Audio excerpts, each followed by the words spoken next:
Welcome to Sci-Spectrum Lab Essentials, your source for equipment, instrument, and consumables. Hey everyone, and welcome. Today, we're diving into something that's literally all around us, but completely invisible: dissolved oxygen. You know, it's one of the most important vital signs for our planet's water, and figuring out how we measure it is really the key to understanding the health of our rivers, our lakes, and our oceans. It really all boils down to a pretty simple question, right? You look at a river, it might seem perfectly clean, but is it healthy enough for fish to actually breathe in? The answer is hidden in something we can't see, and that's exactly what we're going to explore. So when we talk about dissolved oxygen, or DO for short, we're not talking about the O in H2O. No. We're talking about pure, breathable oxygen gas, O2, that's mixed into the water. For fish and all sorts of other aquatic critters, this is literally the air they breathe. To really get a grip on this, here's our game plan. We'll start with why DO is such a big deal, then take a quick trip back in time to see how we used to measure it. After that, we'll get into the nitty-gritty of the two main types of sensors we use today, and then we'll zoom back out for the big picture. So why bother measuring oxygen in water at all? Well, because it gives us a direct window into the health of an aquatic environment. It's basically like taking its pulse. You see, the level of dissolved oxygen tells a whole story. If the levels are way too low, that's a huge red flag for pollution. It can lead to what we call dead zones, where almost nothing can survive. But get this, if the levels are too high, that can also be a problem, often pointing to a massive algae bloom. And it's not just about nature. Industries like wastewater treatment and fish farming absolutely depend on getting these oxygen levels just right.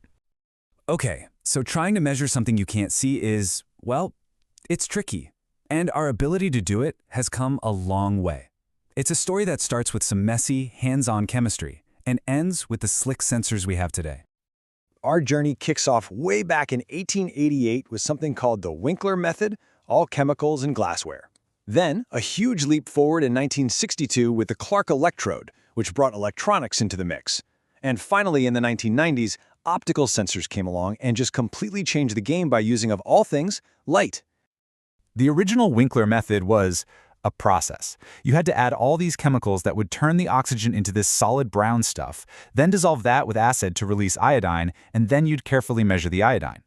It works, it's accurate, but you can just imagine what a pain it was to do this standing on the bank of a river. We really needed something better. And that something better first showed up in the form of electrochemical sensors. For many, many years, these things were the absolute gold standard for measuring DO, both in the lab and out in the field. So, here's the most important thing to understand about these sensors. They work by literally using up the oxygen they're trying to measure. A tiny chemical reaction happens inside the sensor that consumes oxygen molecules, and that process creates an electrical signal that we can read. It's kind of a destructive way of measuring. Okay, so here's how it works. At the tip of the sensor, there's this really thin membrane. Oxygen from the water passes right through it and hits a part called the cathode, where, poof, it's consumed in a reaction. That reaction creates a tiny flow of electricity. The meter just measures that current. So the more current it sees, the more dissolved oxygen is in the water. It's actually a pretty clever and direct relationship. Now, you've basically got two main flavors of this technology. You've got galvanic sensors, which are kind of like a battery. They make their own voltage and are ready to go instantly. Then you have polarographic sensors, which need a little kickstart. You have to give them some external voltage and let them warm up for a bit before you can get a good reading. Both work, they just do it a little differently. But this right here, this quote, gets at the big weakness of this whole method. Because the sensor is constantly eating up the oxygen right at its tip, it creates this tiny little bubble around itself that has no oxygen in it. So if the water isn't moving, the sensor will give you a reading that's way too low. You have to keep the water flowing, or you have to stir the probe to get an accurate number. And that major limitation, the fact that you always have to stir, is really what pushed scientists to come up with a totally revolutionary new approach, one that could measure oxygen using nothing but light itself. This was the question that changed everything. What if you could just look at the oxygen in the water without actually disturbing it or using it up? This was a huge shift in thinking, from a destructive measurement to a non-destructive one. And the answer they came up with is called luminescence quenching. I know, it sounds super complicated, but the idea is actually really elegant. At the tip of an optical sensor, there's a special dye. When you shine a light on it, it glows. But, and here's the cool part, if oxygen molecules are around, they bump into that dye and basically stop it from glowing as brightly. They quench the light. So here's the play-by-play. A little blue LED inside the sensor flashes and hits the dye.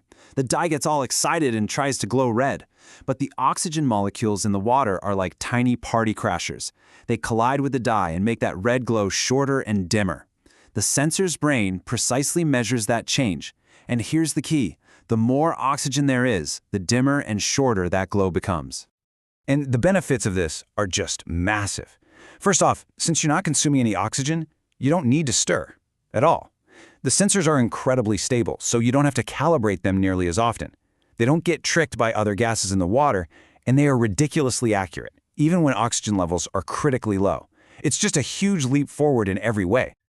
Okay, so we've got these two major technologies, right? One that consumes oxygen and one that just uses light. Let's put them head to head so we can really see when you might choose one over the other.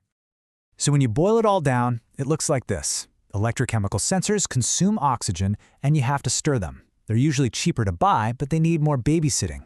Optical sensors use light, don't need stirring, they're more accurate and need way less maintenance, but yeah, they usually cost more up front. It's that classic trade-off between the initial price tag and the long-term performance. And believe me, this technology isn't just for a few scientists in a lab, it is fundamental to so much of our world.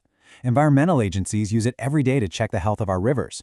Fish farms rely on it to keep their fish alive and growing. Wastewater plants use it to make their whole process run efficiently. It is an absolutely essential tool.